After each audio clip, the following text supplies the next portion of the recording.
അന്ന് പറഞ്ഞെന്താ, ഇവിടെ നിന്ന് നമ്മൾ ഡിസ്ട്രിക്ട് പ്ലേസിനുണ്ടാക്കും, സ്റ്റേറ്റ് പ്ലേസിനുണ്ടാക്കും, സോണിൽ കളിക്കും, KCL വരും, IPL വരണം അല്ലേ.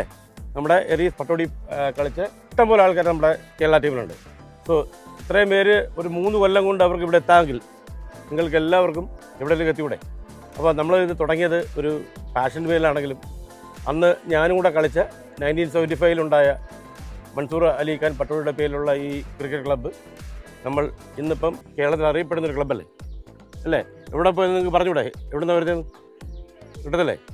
അപ്പോൾ ആ ലെവലായിട്ടുണ്ട്. ഏരീസ് ഗ്രൂപ്പിൽ ഞങ്ങളുടെ ഏറ്റവും ബെസ്റ്റ് പെർഫോമിങ് ഡിവിഷൻ ഹെഡ്സിൽ, അതായത് മോർ ദാൻ 80 ആൾക്കാർ എക്സ് ക്രിക്കറ്റ് ടീം ക്യാപ്റ്റൻസ് ആയിരുന്നു. ക്രിക്കറ്റ് കളിക്കുന്ന സമയത്ത് നമ്മളറിയാതെ ഇൻഡസ്ട്രിക്ക് വേണ്ട കുറേ ലീഡർഷിപ്പ് നിങ്ങൾ ഡെവലപ്പ് ചെയ്യണം. നിങ്ങളൊരു ക്യാപ്റ്റൻ ആണെങ്കിൽ ഒരു മിനിമം 5 വർഷമെങ്കിലും കളിച്ചാലേ ഒരു നല്ല ടീമിൻ്റെ ക്യാപ്റ്റൻ ആവത്തുള്ളൂ, മനസ്സിലായി?